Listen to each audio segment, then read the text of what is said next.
नमस्कार फ्रेंड्स, मैं सी अभिषेक जैन एक बार फिर आपके साथ आज डिस्कस करने वाले हैं लाइव डिस्कशन। लाइव हम देखेंगे रजिस्ट्रेशन के बारे में जो क्रिटिकल पॉइंट है एमएसएमई रजिस्ट्रेशन, जिसे हम उद्यम रजिस्ट्रेशन भी बोलते हैं।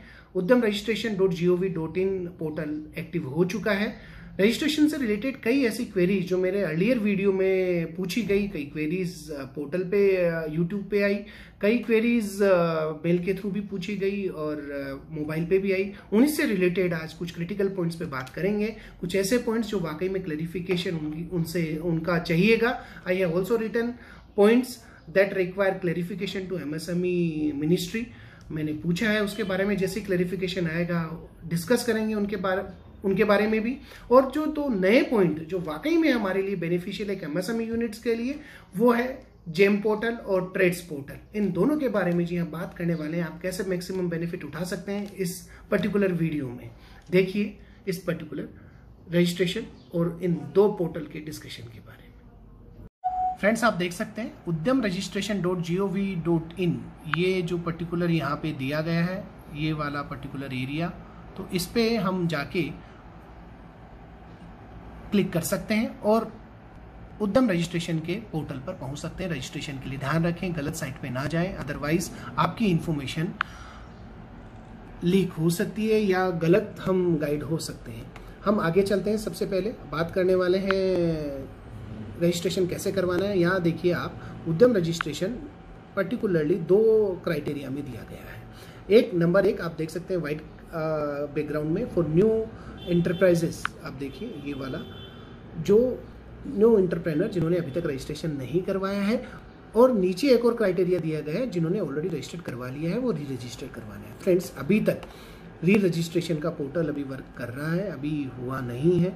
कल रात तक वर्किंग चालू है क्योंकि सब इंटीग्रेशन आर गोइंग ऑन। उसके बाद में अगर अवेलेबल रहता है तो हम इस पर भी बात करेंगे। आज हम बात करने वाले हैं पर्टिकुलर न्यू रजिस्ट्रेशन की, जिन्होंने अभी तक रजिस्ट्रेशन नहीं करवाया है। हम क्लिक करते हैं इस पर। जैसे हम क्लिक करेंगे आप देखेंगे एक हम पोर्टल पे चले जाएंगे जहाँ पे आधार नंबर और नेम ऑफ इंटरप्रेनर पूछा गया है। आप देखिए आधार नंबर हम जब डालेंगे और इंटरप्रेनर का नाम डालेंगे वो वैलिडेट होगा। और ये ध्यान रखिए, आधार नंबर हमें डालते समय किसका आधार यूज़ किया जा सकता है, इसकी गाइडलाइन यहाँ पे दी गई है। प्रोप्राइटरशिप के केस में प्रोप्राइटर, पार्टनरशिप के केस में पार्टनर, और कर्ता इन केस ऑफ एचयूएफ, और कंपनी के केस पे कौन होगा, सारी गाइडलाइंस यहाँ पे दी गई है। हम जैसे ये डालेंगे तो ओटीपी से वेरीफाई होगा, और ओटीपी से वेरीफाई जैसे ही हम करेंगे तो हमें ये पर्टिकुलर इन्फॉर्मेशन दे दी जाएगी। और ये इन्फॉर्मेशन जब हमारे पास रहेगी, टाइप ऑफ ऑर्गेनाइजेशन, तो हमें पर्टिकुलर ऑर्गेनाइजेशन सेलेक्ट करना है। मैंने सेलेक्ट किया है प्रोप्राइटरी फर्म। और आपके पास पेन है, यस। अगर पेन नहीं है तो हमें तो भी हम कर सकते हैं, क्योंकि 2021 1 अप्रैल 2021 से पेन और जीएसटी मैंडेटरी होने वाला है। तब तक कोई डरने वाली बात नहीं है, बट आपको ले लेना चाहिए ताकि मैक्सिमम बेनिफिट आप गेट कर सके।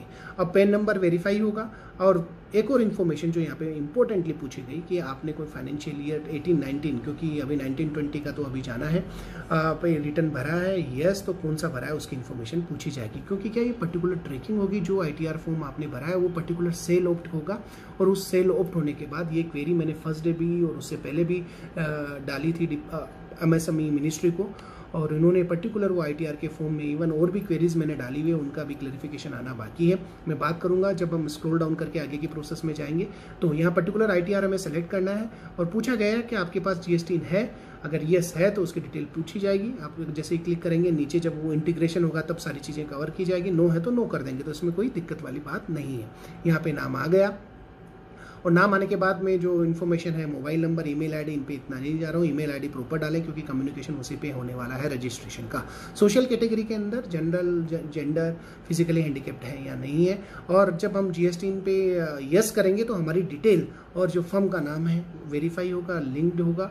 और पर्टिकुलरली ये जो ग्रे फील्ड है ये ऑटोमेटिकली फिल्ड होंगे बाद में, और हमारे पास अवेलेबल रहेगी इन्फॉर्मेशन नेक्स्ट राउंड में। सारी की सारी जब हम रजिस्ट्रेशन लेंगे तब प्लांट ऐड कर सकते हैं हम। और 30 नंबर पॉइंट पे पूछा गया है कि जो ऑफिशियल एड्रेस है कम्युनिकेशन वो कौन सा रहेगा, इसको भी हम ध्यान से फिल करें। पिन कोड, आईडी वगैरह जो भी है वो हम प्रॉपर फिल करें ताकि कम्युनिकेशन हमसे प्रॉपर हो सके, क्योंकि हमारी डिस्ट्रिक्ट भी वैसे ही सेलेक्ट होने वाली है जैसे कि पिन कोड और स्टेट हम डालने वाले हैं। 14 नंबर पॉइंट पे ये पूछा गया है कि अर्लियर आपके पास अगर कोई है तो उसके बारे में हमें बता दें। जैसे ही हम यस करेंगे तो नीचे इन्फॉर्मेशन पूछ ली जाएगी कि आपका नंबर डालिए। वैसे तो अगर आपके पास ऑलरेडी है तो आप री रजिस्टर करवाएं, इस पे ना जाएं। स्टेटस ऑफ इंटरप्राइजेज इनकॉर्पोरेशन और डेट क्या रहेगी वो आपने डाला है। वेदर प्रोडक्शन स्टार्ट हो चुका है या बिजनेस कमेंस हो चुका है या नहीं है। देखो, दो चीज़ें हैं, डेट ऑफ इनकॉर्पोरेशन हमारी पुरानी रहेगी, हो सकता है हमारा प्रोडक्शन अभी बाद में होना हो, हमने रजिस्टर तो पहले से करवा लिया है, तो कोई दिक्कत वाली बात नहीं है, कन्फ्यूज ना हो अपने आप को। बिजनेस हमने काम ले लिया है, रजिस्ट्रेशन करवा लिया है, कंपनी करवा ली है, प्रोप्राइटरशिप फर्म बना ली है, बट अभी बिजनेस प्रोडक्शन चालू नहीं हुआ है, वो उसके बारे में पूछा गया है। तो कई बार आप कंफ्यूज ना हो, क्योंकि कई ऐसा इन्फॉर्मेशन भी है गलत सोशल मीडिया पे कि ये आपको बिजनेस का जो इनकॉर्पोरेशन का उसके बारे में बात की गई है, ऐसा नहीं है। तो आप ध्यान रखें, ये सब चीज़ें अलग अलग हैं। बैंक डिटेल्स के बारे में आपको पूछा जाएगा, और बैंक डिटेल के बाद में मेजर एक्टिविटी, वो मैन्युफैक्चरिंग है या सर्विस है। अगर आपके पास दोनों एक्टिविटी है तो आप दोनों में से जो मेजर एक्टिविटी हो रही हो वो आप यहाँ पे डाल सकते हैं। फिर बात आती है एनआईसी कोड सिलेक्शन की। एनआईसी कोड सिलेक्शन आप पूरा प्रोसेस देख के आप पर्टिकुलरली जो आपकी एक्टिविटीज़ हैं, जैसे ही आप मैन्युफैक्चरिंग और सर्विस सेलेक्ट करेंगे, उसके बाद में आपके पास लिस्ट रहेगी आप क्या काम करने वाले हैं, वो आप पर्टिकुलरली सेलेक्ट कर लें। ये जैसे ही एनआईसी कोड आप सेलेक्ट करेंगे तो प्रॉपर कोड आपका सिलेक्शन हो जाएगा, और वो मेंशन भी होगा प्रोबेबली, क्योंकि रजिस्ट्रेशन सर्टिफिकेट अभी आना है, पुराने में ये सब कुछ मेंशन होता था। नंबर ऑफ पर्सन एम्प्लॉयड, पहले भी ये इन्फॉर्मेशन थी पर कंसोलिडेटेड बेसिस पे थी, फीमेल और मेल के अंदर बाइफरकेशन नहीं था अदर्स के अंदर, अब ये मांगा गया है, ये हम दे सकते हैं। पॉइंट नंबर 21 एक बड़ा इंपॉर्टेंट पॉइंट है, क्योंकि यहाँ पे जो 20 के अंदर इन्फॉर्मेशन पूछी गई इन्वेस्टमेंट एंड प्लान की, वो पूछी गई, और इक्विपमेंट की। ध्यान रखिए friends, investment plant and machinery तो मैन्युफैक्चरिंग के कंसर्न पे है, और इक्विपमेंट सर्विस के रिलेटेड है। और क्या बेनिफिट्स हैं, क्राइटेरिया क्या है इससे रिलेटेड, मैंने ऑलरेडी एक वीडियो डाल रखा है, तो बड़े आसान शब्दों में आपको समझाया गया है कि किस तरीके से आप एलिजिबल होंगे, क्या आपका रजिस्ट्रेशन जरूरी है, आप इन्वेस्टमेंट प्लांट एंड मशीनरी में किस तरीके से काउंट होगा, ये सारी चीज़ें आप आई बटन पे क्लिक कर सकते हैं, ऊपर दिए गए आप देख सकते हैं वो, और फिर गो थ्रू होके आप अंडरस्टैंड कर सकते हैं इस पर्टिकुलर चीज़ को।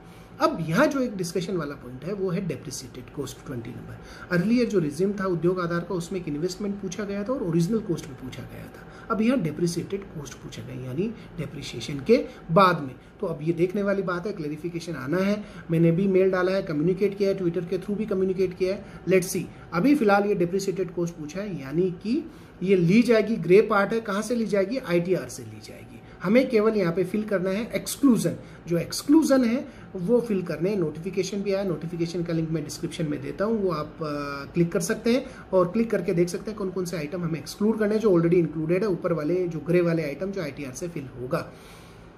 एक चीज़ और ध्यान देने वाली है, ITR अगर आपने भरा ही नहीं, पहली बार आ रहे हैं, तो 1 साल के लिए डिक्लेरेशन बेसिस पे, सेल्फ डिक्लेरेशन बेसिस पे जब आप क्लिक करेंगे, और 1 साल बाद में आपको ITR भरना ही रहेगा, क्योंकि नेक्स्ट ईयर में आपसे ये इंटीग्रेटेड हो जाएगा। केवल 1 साल की सहूलियत दी गई नए जो ITR फाइल करने वाले हैं उनको, उससे ज़्यादा नहीं है। ये भी क्लैरिफिकेशन आ चुका है नोटिफिकेशन में। तो अब न्यू इन्वेस्टमेंट प्लांट मशीनरी आ जाएगी, लेस होने के बाद बात आती है टर्नओवर की, ITR से पिक किया जाएगा जैसा कि मैंने बताया, और इसमें से एक्सपोर्ट टर्नओवर, क्योंकि ये अलग अलग डिटेल रहती है ITR के अंदर, वो भी ऑटोमेटिकली फिल किया जाएगा। जो नेट टर्नओवर आएगा उसी से डिसाइड होगा क्राइटेरिया जो नया बना है।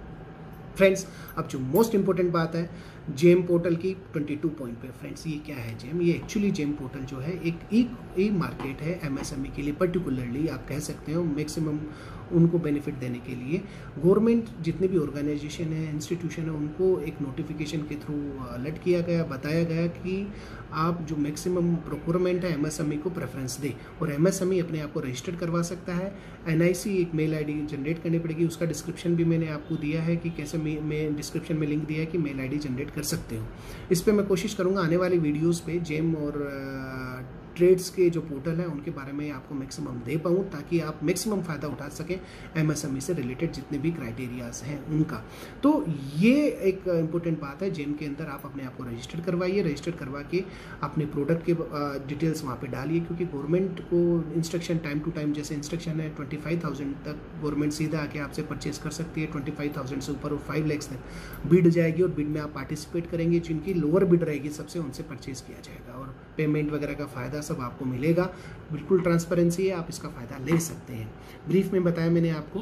और इसके बाद आता है ट्रेड्स। ट्रेड्स क्या है? ट्रेड्स एक तरीके से trade receivables electronic discount system, meaning there भाई अगर आप जो इन्वॉइस इशू करते हैं और इन्वॉइस के बेसिस पे आपको पहले फाइनेंस चाहिए, पहले पैसा चाहिए, क्योंकि साइकिल तो लंबा है। अज्यूम और आपको पहला पैसा चाहिए तो इस ट्रेड्स के अंदर फाइनेंसर भी अवेलेबल रहेंगे। 3 पार्टियां होती है, सेलर, बायर और फाइनेंसर।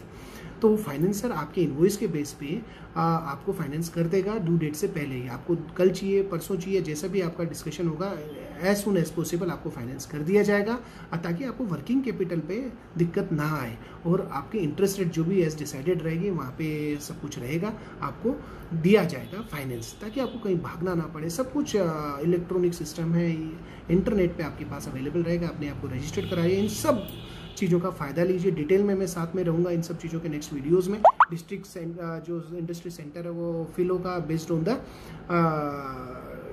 एड्रेस जो आपने ऊपर दिया है, और सबमिट करिए और गेट OTP। तो आपको फिर बोला जाएगा रजिस्ट्रेशन के लिए। कुछ डिटेल्स अगर कंफर्म करनी है तो डिपार्टमेंट से लिंक के थ्रू जो वैलिडेट होना है वो होगा। उसके बाद में आपको रजिस्ट्रेशन के बारे में इंटीमेट किया जाएगा मेल के थ्रू। आप देखिए नीचे एक लाइन मूव हो रही है, उसके अंदर कौन कौन से ऐसे आइटम हैं